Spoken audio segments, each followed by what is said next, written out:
Like, why are you spinning around queuing the wave? Why can't you just auto-attack every single minion in here? What will they do? Look, they're champions. At the end of the day, league champions are capable of only so much. If you're playing lethality Varus and then they are playing Jinx, right? Like, eventually you will get outscaled. Yeah. But it does take Jinx quite a while to get to that point. And you were winning in this game, so you should be able to do stuff, you know? I think your starting items make sense. Overall, your lane should be relatively easy. Like, if you ever get a gank as well, like, we can just one-shot Lulu. But I also think, like, when you're playing Varus, and you choose Halo Blades, when you have to E like this, right? Because level 1 trades, you are very strong with Halo Blades. So when you're leashing, and of course here you end up E-ing the creeps because you're afraid you're going to lose them, right? But then just leash less. Because this is already so bad for your lane. You're so much stronger than Jinx if you just get to trade with her. Yeah, so like that was something I started thinking about because I only recently started playing Varus, and then so the thing is, like, when I get to lane and let's say I tried it last hit, like, I don't know if it's the ping or I'm not like canceling my auto animation, but I don't think I would, like, if I purely just last hit, then I don't think I would be able to get all 3, right? So should I just that's why you just leash less, so you can set the creeps up. Okay, so I would just auto the creeps to set it up, and then save my E for harass. Yes, because like if you're playing Comet and Scorch, right? Then you don't really want to auto attack. You just want to E and poke and back off. If you're playing Halo Blades, you want to like auto and like run them down and like do auto attacks with your E. So you want to like slow them with the E and then walk up and smack them. Okay. But now you can't do it because you don't have E. You know? Yeah. And it's like, just stuff like this, you always should be trading with one of them. Because like Maokai doesn't do that much level 1. But you can still 1v1 Lulu or 1v1 Jinx. So if Lulu walks into this bush, for example, you should fight the Lulu. Okay. Like, you can for sure look and try to hit the Lulu. And you can also see what Lulu has skilled by like walking up and like see if she like Qs you or if she just shields herself or you. Then you can know. Because sometimes Lulu will skill Q level 1 if they want to all in. Or she will skill E to like save HP, you know? But you're not trading at all with your Halo Blades. Like every trade when you have Halo Blades up is winning. Whether it's versus Lulu or Jinx doesn't matter. So like them having push is totally fine. You're playing 1v2 because you have Maokai. Like Lulu is way stronger than Maokai level 1, you know? Maokai is only strong level 1 if he can like walk up and W somebody and then you're gonna kill them. Like Draven Maokai can maybe be strong, you know? But Varus Maokai is not really strong in early levels, but your trades are still good. So Jinx should be getting traded with, and you should try to space autos on her. But if she's spacing well, like here, she's not playing too bad. If Lulu is contesting the bush, then you should see if you can auto-attack her. And also, if you guys have double wards, then you guys can easily just ward the bush if you see an angle to trade. Like, if they have push, then ideally this bush gets warded. So if you don't want to ward here immediately, that's fine. But you're not going to get push in this lane. So when you see Lulu's clicking up, you should click into her. Okay. And see if you can get a trade. Because, yeah, like, you're not going to need your ward, so you guys can just ward the lane and just play for good trades. Because if they push, right, let's say they crash 3rd wave, then you guys are here, and then 4th wave, you guys are going to be here, bouncing into them, right? Yeah. By the time you guys need your wards again, your ward will be back up. So, that's something to, like, think about. And you're also not, like, checking their trinkets either. Like, you see, you're not pressing tab when they come into lane. So we have, like, no idea what's going on either. Like, we're about to lane, right? And we can trade with them and stuff. And you have, like, no idea of starting items, their potion amount, their trinkets. Because if they have push and they have sweeper, then using your wards in their face is kind of bad. My only problem here is just, like, you're just spacing, like, 2 defensively. Because they should deny you CS, and what I mean by that is that when this crashes, they should deny you the ability to like set up creeps like this one, right? Because like the other creeps, they have like fine HP, but like this one and this one, it's like really bad for you. And you would need to hit them, and you really want to hit them. But like creeps like this one, it's fine. So my problem is, look how Lulu's clicking. Why are you not clicking forward when you see this? Why do you continue to click backwards? Have you ever seen a scripter's POV on League? No.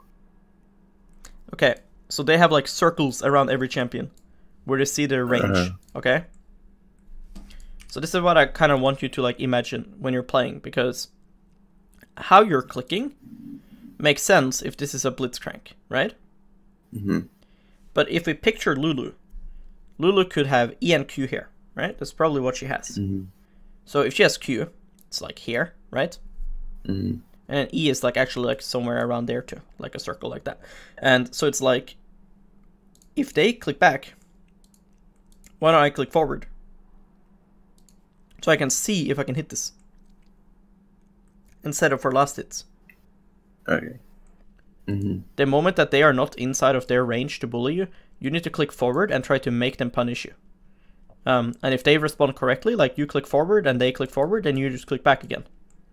But you're not challenging them at all. You're just like, okay, you guys clicked forward once, so I'm going to click back to my Nexus. So when they crash like this, they crash super fast, you can just build a fat wave right now. So right now, you don't really want Jinx to just walk up and stack minigun and just start killing your wave again. Right now, you want to protect your wave. So let's see what you do. Here's like, Maokai is also a champion now too, so they can't just walk up into your wave. So I mean, I would stand like here right now.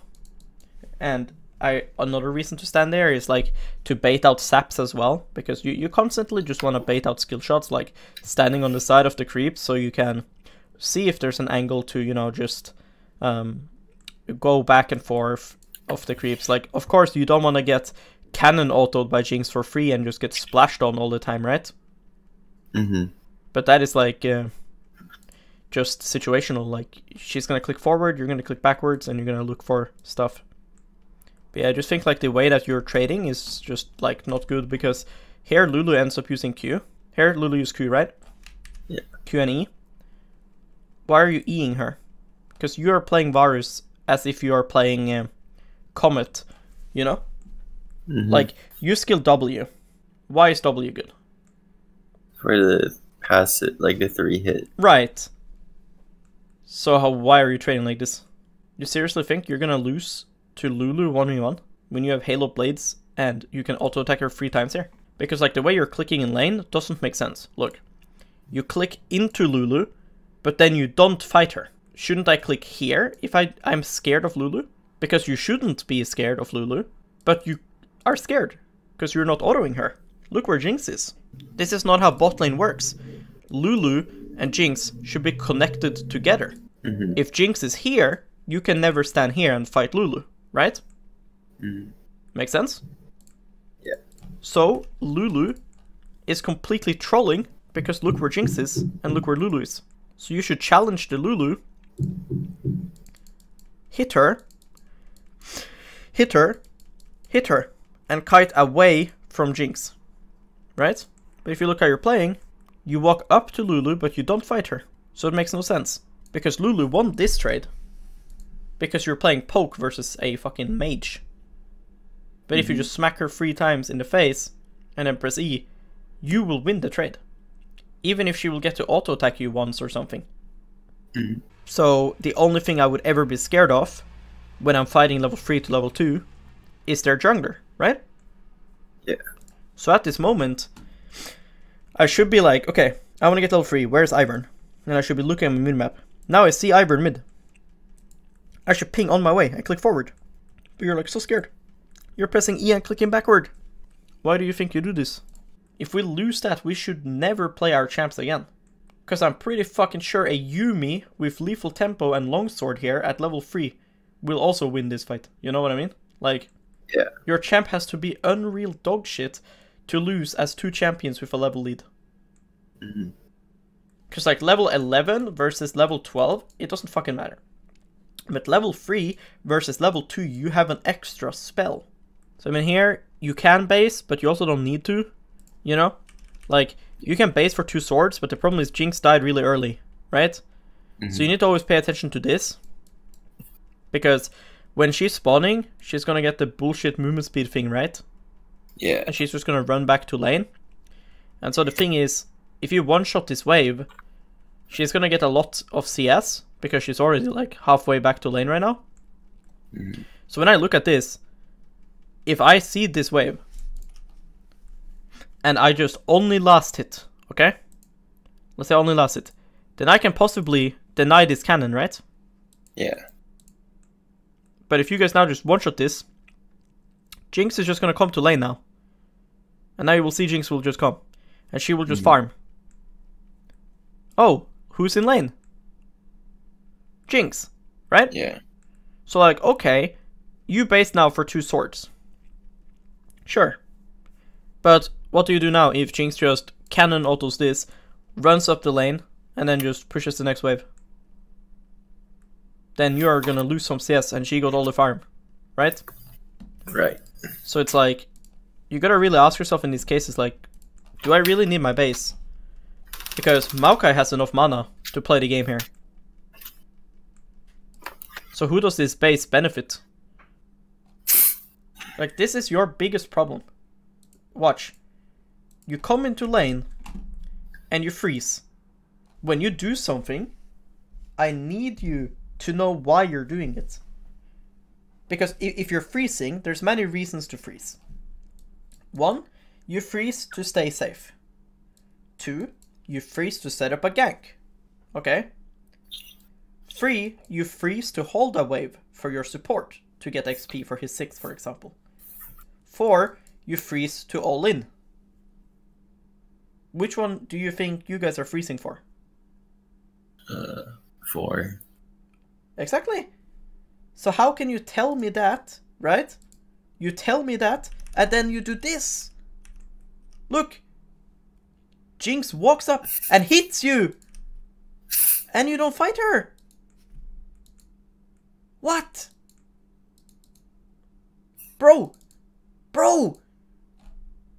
Press E, auto, WQ. Legit. E, auto, WQ, boom. If this was me, and this guy hits me, I would fucking E and auto attack him 3 times, WQ him, ping my Maokai to flash on him, like what? How is this allowed? Just play aggro here. Just walk up. You have Yumu's and ult. Like, it's really not bad to just trade here and just hit them. And if Jinx clicks forward and you press ult, if Maokai is like here, right? And you press ult, Jinx has to cleanse. So like how you're playing doesn't really make sense. Because see now that Jinx sees Maokai, she's clicking back, right? You can CC Jinx before she sees the Maokai. And she still has to be careful about the Maokai. And also, again, your awareness on tab, right? Like you're barely pressing tab, you press tab once there. What items does your Maokai have? How fast is he? Because if he has tier 2 boots and his fucking movement speed item thing, right, or the component, he's so fucking fast, so you can ult while he's far away, and he's still gonna get in range. You shouldn't be afraid to use your ulti, especially when you're playing like Halo Blades. You probably have Ultimate Hunter. Like, why are you spinning around queuing the wave? Why can't you just auto-attack every single minion in here? What will they do? Look, they're champions. At the end of the day, league champions are capable of only so much. Right? Like, you're not using your lead. If you ult her and she cleanses, isn't that always worth it? Yeah. Right? Yeah. You can ult like 3 times within her cleanse easily. Okay, so you see Ivern? So like here, I just think you have like wrong priority. Because your priority should be to take the bot turret. You know? Okay. But like, maybe you're afraid of getting ganked, so you go here. But I just don't see how do they gank you in this game. Like, You have Swiftness Boots Yumus. How does Iron Lulu gank you? Because in my opinion, you should one-shot the bot turret and rotate and go to Herald. Like, you should want the Herald and look to fight, and you should not want to be bot lane anymore.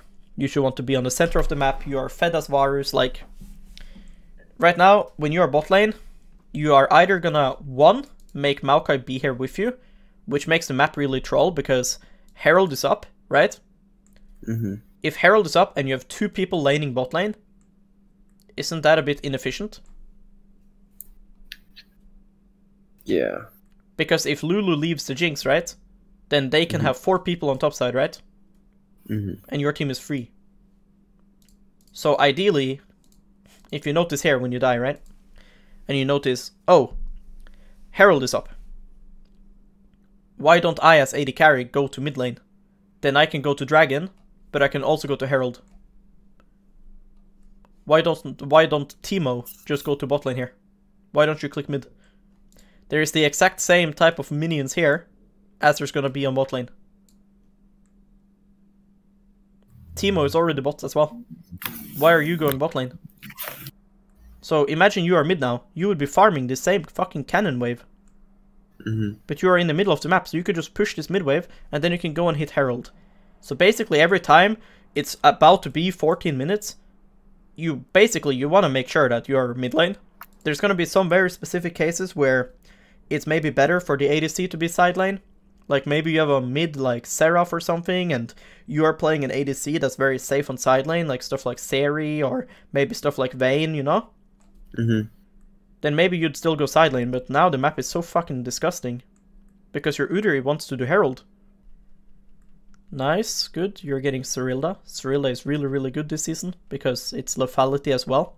It's not just percentage pen. So you should basically always get Cyrilda over Manamune. The only time to get Manamune before Cyrilda is if you can have Miraman as second item and you're like fed so they don't have any armor. But third item, even if they're all squishy like they are, you should have Cyrilda. I do think though you are griefing hard by not going Serpent's Fang. When they have Yasuo, Shield, Ivern, Lulu, you know. Like, it's a very situational item and it is worse on range champs than melees, but like, Udyr should not be buying it. So you have to buy it. I mean, here I would just play for their tier 2 turret, personally. Because, like, yeah, they're doing Nash, right? But look where your midwave is. You see that? Yeah. So, like, look how long they've been on Nash. Watch. They're already starting Nash now. Do you think it's reasonable for you to get there in time?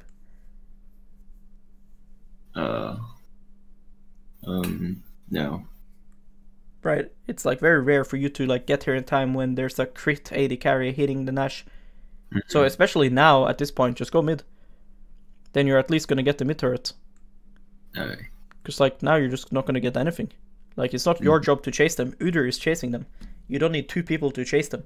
If Udyr is chasing them and they turn to kill the Udyr, if you are hitting mid the whole time, you might even get 2 turrets then, you know? I mean, I would buy Muramana there, because the thing is, like, when you are at this point in the game, right?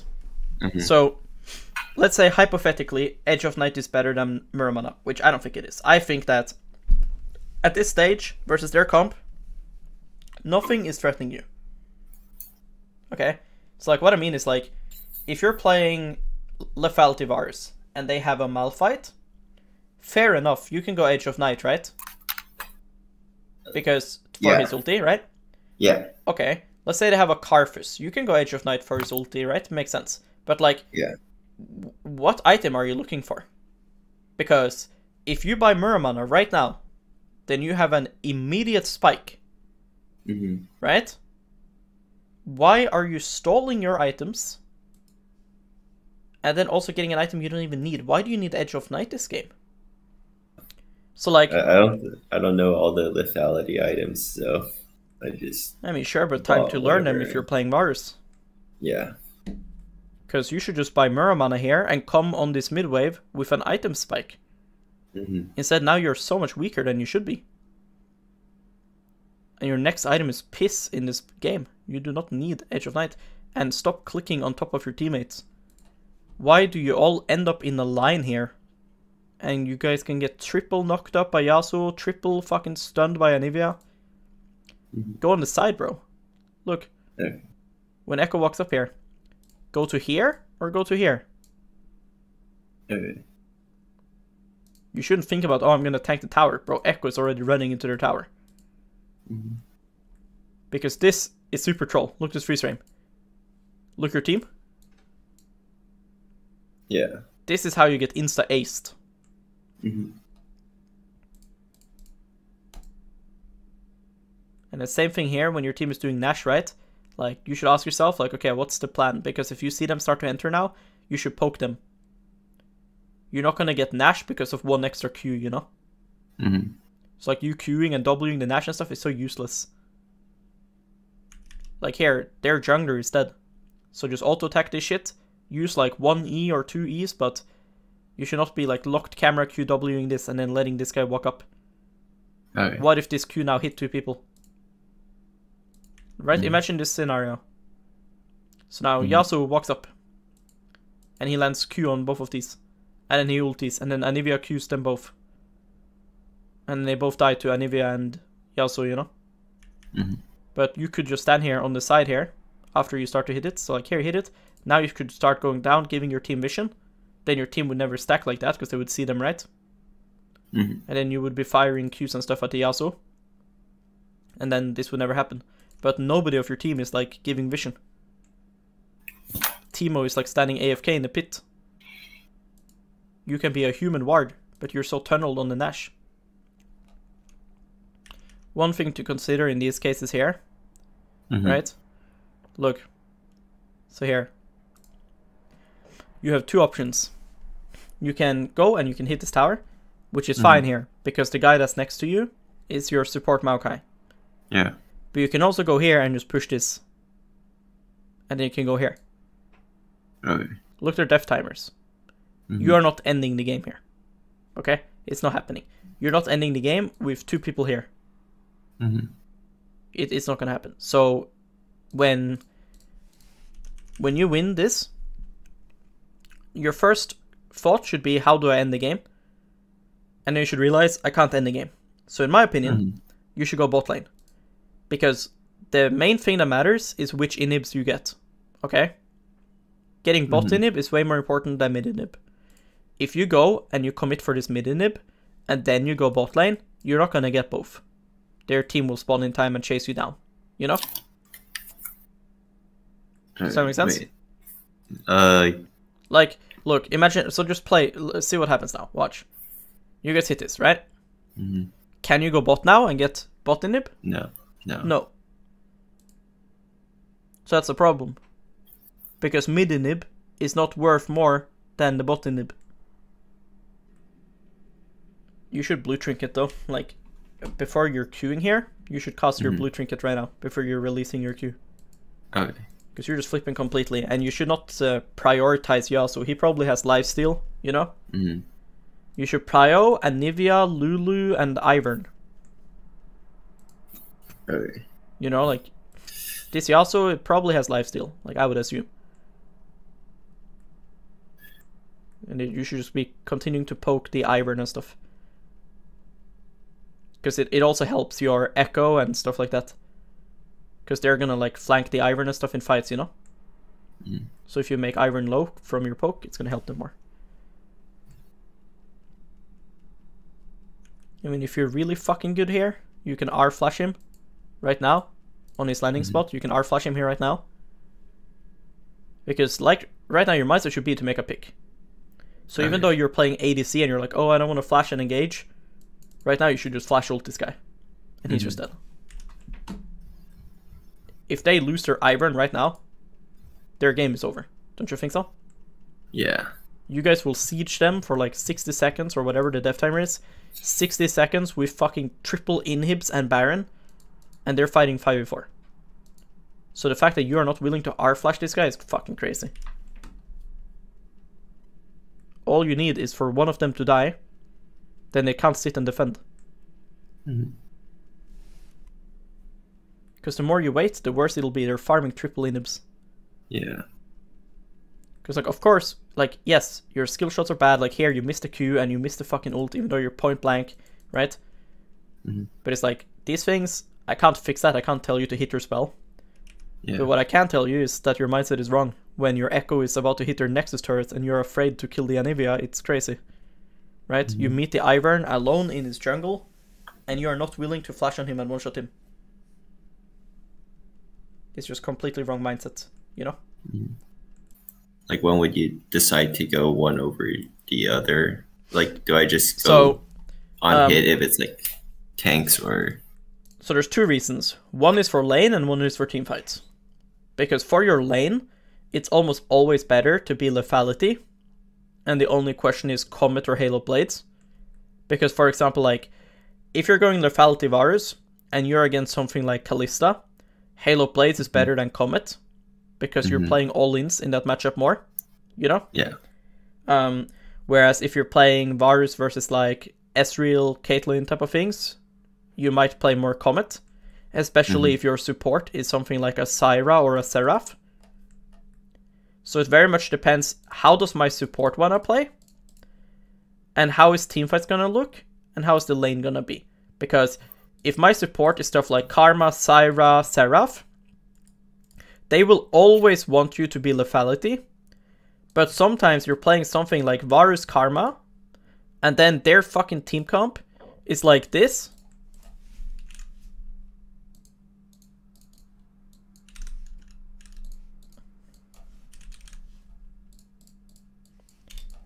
So here I would just mute my Karma and I would go fucking on hit. Okay. You know? Yeah. Like, Makes sense. I wouldn't give a fuck what my support is playing here. He could literally play Seraph and he could have Scorch Comet and he would want to poke and I wouldn't care. Why the fuck is Seraph not a mid? What? He's on support. Okay, he's support again. Well, if I have Seraph, obviously he would want me to have poke. But you cannot win this game as poke Varus. Yeah. So the worst time for on-hit Varus is with a ranged support and versus a ranged lane. Or a lane that will beat you if you're short range. So like Draven. If you're playing on-hit Varus versus Draven, you're trolling. Because Draven is countered by range poke. You know? So let's say it's like a Draven with like Ashe. And then they're like the rest of the team is also kind of range heavy, I guess. Let's say like this. If you go on hit here, you're trolling. Yeah. Right? So just think about it like this. Like if they have a ranged team comp, poke is good. If they have a ranged bot lane, poke is also good. But if they have a ranged bot lane, and then they have a tanky top side, then you have to kind of judge yourself, like, do I want a strong lane but be weaker later? Or do I want to just fucking, like, play purely for lane, or do I want to, like, suffer in lane? Because if I play on-hit Varus versus Draven Ashe, my lane will be very hard. But it might be better for the game, right? Like, if they have this...